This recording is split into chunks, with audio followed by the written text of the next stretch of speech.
नमस्कार। आज के इस वीडियो में मैं कुछ आप लोगों से बात करना चाहता हूँ। बहुत से स्टूडेंट्स मुझे कमेंट करते हैं कि फिज़िक्स जल्दी से या आसानी से उन्हें समझ में नहीं आ पाती, जबकि कुछ स्टूडेंट्स के लिए ये बहुत आसान लगती है।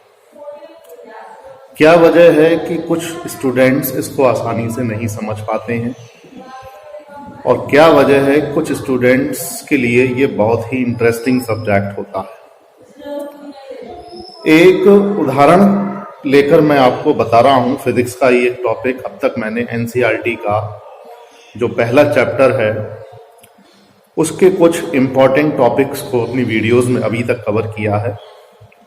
आने वाले समय में कुछ और चैप्टर्स की वीडियोस को मैं अपने YouTube चैनल पर अपलोड करूंगा, लेकिन उससे पहले मैं आप लोगों को ये बताना चाहता हूं कि हम इस सब्जेक्ट को कैसे आसानी से याद रख सकें। एक क्लास में मैंने जब एनसीईआरटी का पहला चैप्टर कंप्लीट कर दिया और उसमें एक टॉपिक आया गॉसेस थ्योरम, बहुत अच्छे से बच्चों ने उसको समझ लिया और उसको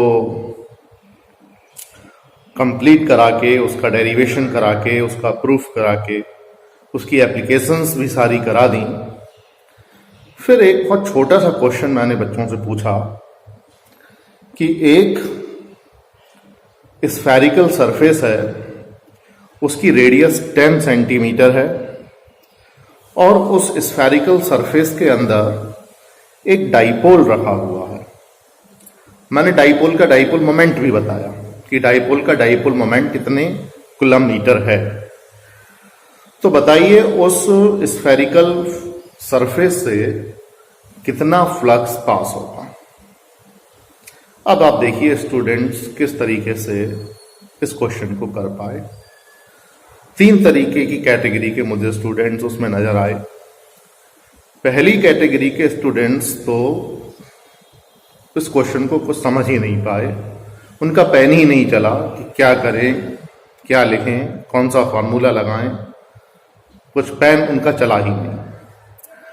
कुछ स्टूडेंट्स जिन्हें कुछ फार्मूले रटे हुए थे वो उन फार्मूलों से कैलकुलेशन करने पे जुट गए कि रेडियस 10 सेंटीमीटर, डाइपोल मोमेंट इतना और फ्लक्स का क्या फार्मूला, ऐसे करके वो कैलकुलेशन करने में जुट गए।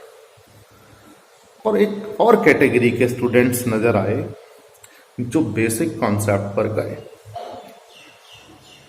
उन्होंने ये सोचा कि ये क्वेश्चन किस टॉपिक पर बेस्ड है। इलेक्ट्रिक फ्लक्स जब क्लोज सरफेस की बात आ जाती है तो कौन सी थ्योरम यूज होती है, और वो थ्योरम गॉसेस थ्योरम है, हमें पता है।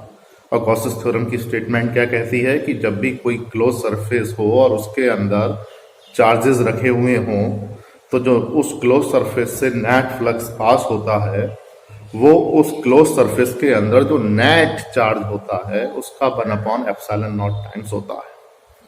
अब डाइपोल भी पढ़ रखा है, डाइपोल में इक्वल एंड अपोजिट चार्जेस होते हैं। अब एक डाइपोल है चाहे 10 डाइपोल हैं, अगर डाइपोल की बात की गई है तो जितना पॉजिटिव चार्ज है उतना ही नेगेटिव चार्ज है। इस वजह से नेट चार्ज तो क्लोज सरफेस के अंदर 0 है, और जब क्लोज सरफेस के अंदर नेट चार्ज 0 है तो फ्लक्स तो 0 होगा, तो कोई कैलकुलेशन की जरूरत नहीं थी।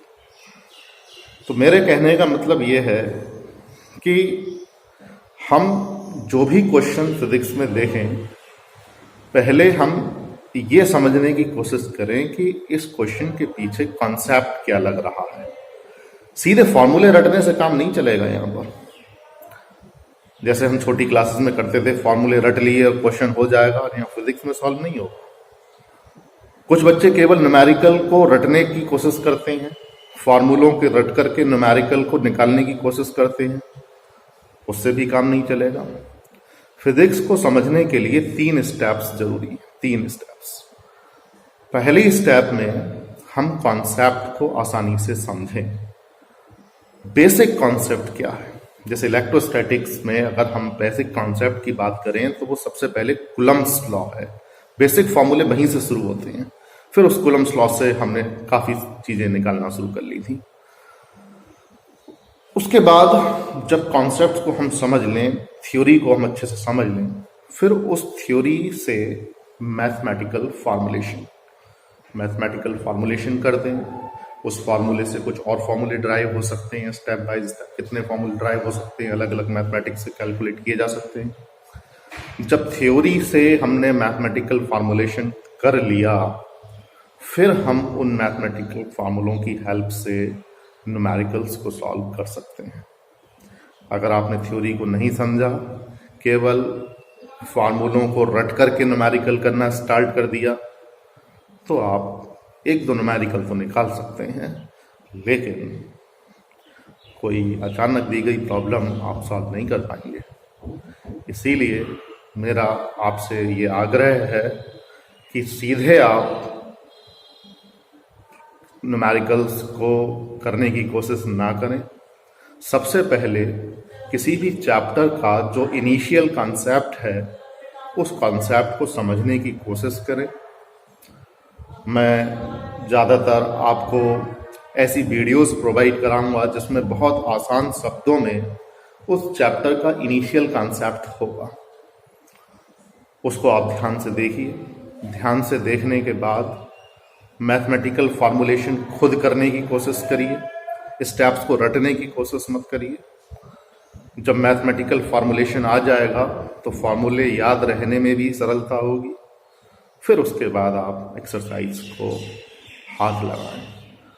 निश्चित रूप से आप न्यूमेरिकल सॉल्व कर पाएंगे, आपका कॉन्फिडेंस बढ़ेगा। बहुत बहुत धन्यवाद।